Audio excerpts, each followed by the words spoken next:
Praise Lord. परमेश्वर के पवित्र और सामर्थ्य नाम में आप सभी को मेरा प्यार भरा नमस्कार और उम्मीद करता हूं आप सभी परमेश्वर में आनंदित होंगे।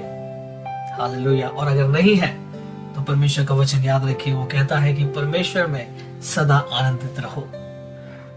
तो अपने शोक को, अपने हर एक उदासियों को उतार करके परमेश्वर में आनंद हो जाइए, क्योंकि परमेश्वर आपसे बेहद प्रेम करता है और वो चाहता है कि आप एक पवित्रताई का जीवन बिताए, क्योंकि परमेश्वर और मनुष्य के बीच में एक पाप जो है वो एक दीवार का काम करती है। परमेश्वर का वचन कहता है, यदि हम पढ़ते हैं पहला कुरिन्थियों के 6 अध्याय के 18 पद में, परमेश्वर का वचन इस प्रकार कहता है कि व्यभिचार से बचे रहो।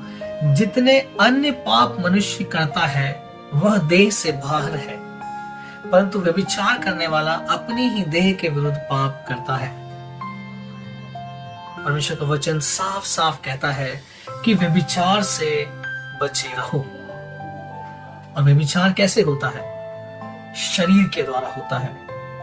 लेकिन जो अन्य पाप है, जैसे हम झूठ बोल देते हैं या धोखा देते हैं, है ना, या हमने किसी को ठेस पहुंचा दिया, या कई ऐसे भी पाप है, लोग हत्या कर देते हैं। लेकिन जो व्यभिचार है वो मनुष्य किसी और से नहीं परंतु अपने शरीर के साथ ही करता है। हालेलुया। और परमेश्वर का वचन कहता है कि व्यभिचार से बचे रहो। क्यों? परमेश्वर क्यों इतना फोकस के साथ परमेश्वर हमें समझाते हैं कि व्यभिचार से बचे रहो? क्योंकि मेरे प्रिय भाइयों बहनों, वचन हमें बताता है कि जो शरीर है वो पवित्र आत्मा का मंदिर है। हालेलुया। शरीर जो है, हमारा जो शरीर है, उसमें पवित्र आत्मा वास करता है। हालेलुया। जब हम याद करें उत्पत्ति ग्रंथ में जिस प्रकार परमेश्वर ने हमें बताया कि कैसे उसने इस धरती की धूल को लेकर के, मिट्टी को लेकर के उसने मनुष्य को रचा, और रचने के बाद अपने आकार में उसके अंदर क्या डाला? अपनी सांस को उसने दिया, यानी कि अपनी आत्मा को उसने उस मिट्टी के अंदर डाल दिया, और वो मिट्टी एक मनुष्य का रूप धारण की, एक चलते फिरते जीवित मनुष्य का रूप धारण की। हालेलुया। लेकिन जब हम पाप करते हैं तो हम इस पवित्र आत्मा के मंदिर को मैला कर देते हैं। और खासकर जब हम व्यभिचार का पाप करते हैं तो ये जो शरीर है ये इतना गंदा हो जाता है कि पवित्र आत्मा इसमें वास ही नहीं कर सकता। पवित्र आत्मा इसमें वास कर ही नहीं सकता। मेरे प्रिय भाई बहनों, परमेश्वर हमसे दूर नहीं जाता कभी, परंतु हम अपने आप को ही परमेश्वर से दूर कर देते हैं। और वो कैसे करते हैं? बार बार उन्हीं गलतियों को दोहराते हैं, बार बार हम पाप कर देते हैं, बार बार हम परमेश्वर के वचन के खिलाफ हम जाते हैं। लेकिन मेरे प्रिय भाई बहनों, परमेश्वर को अपने अंदर बुलाने के लिए, अपने अंदर वास करने के लिए, अपने जीवन को हमें पवित्रताई में बिताना बेहद जरूरी है। क्योंकि वचन भी बताता है कि बिना पवित्रताई के हम परमेश्वर को नहीं देख सकते। मेरे प्रिय भाई बहनों, यदि हम परमेश्वर की आवाज को सुनना चाहते हैं, परमेश्वर को यदि हम देखना चाहते हैं, तो हमारा जीवन पवित्र होना चाहिए।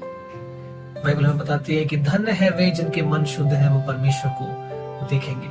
शुद्ध यानी पवित्र। हालेलुया। हम अपने जीवन में ऐसा कोई भी पाप ना करें जिससे परमेश्वर को हम देख ना पाए, परमेश्वर की आवाज हम सुन ना पाए।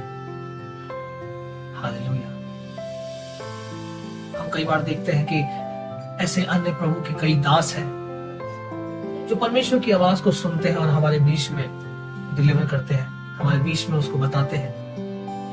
मैं वचन की बात नहीं कर रहा, मैं उन बातों ही कर रहा हूं जो भविष्यवाणियां हैं, एक व्यक्ति के जीवन के लिए, देश के लिए। अन्य भविष्यवाणियां वो कौन दे रहा है? क्या वो मनुष्य अपने बुद्धि के अनुसार देता है? नहीं। जब वो एक पवित्रताई में अपने जीवन को बिताता है तो परमेश्वर उससे बात करता है, जिस प्रकार वो एलिया से, मूसा से, अब्राहम से, नबियों से जब वो जैसे वो बात करता था, आज भी वो परमेश्वर हमारे बीच में जीवित है। और आज भी परमेश्वर उन मनुष्यों से बात करता है जो अपने मन को पवित्र और शुद्ध रखते हैं। Hallelujah, hallelujah. मेरे प्रिय भाई बहन, व्यभिचार एक ऐसा पाप है जो ना चाहते हुए भी हमारे जीवन में एंटर करने की कोशिश करता है। और कैसे करता है? हमारी आंखों के द्वारा। हालेलुया। इसलिए अपने आंखों के ऊपर भी हमको कंट्रोल करना बहुत जरूरी है कि हम क्या देख रहे हैं, क्योंकि ये जो आंख है यही हमारे शरीर का दिया है। हालेलुया। यदि हमारी आंख निर्मल है, शुद्ध है, तो हमारा पूरा शरीर शुद्ध है। हालेलुया। वचन कहता है कि व्यभिचार से बचे रहो, व्यभिचार से बचे रहो। हालेलुया। जब यूसुफ की कहानी को हम जब पढ़ते हैं बाइबल में, तो हम उसमें देखते हैं कि किस प्रकार यूसुफ व्यभिचार करने से बचता है, अपने आप को बचाता और भागता है वहां से। हालेलुया। जब पोतीफर की पत्नी उसके साथ व्यभिचार करने की कोशिश करती है, तो उससे कॉम्प्रोमाइज नहीं करता है, वो उससे बहस नहीं करता है, तो वो क्या करता है? वहां से वो भागता है। हालेलुया। अब आप और हम इतने स्ट्रांग नहीं है कि हम व्यभिचार से लड़ सकें। जब तक हम परमेश्वर में स्ट्रांग नहीं है, पाप से हम लड़ नहीं सकते।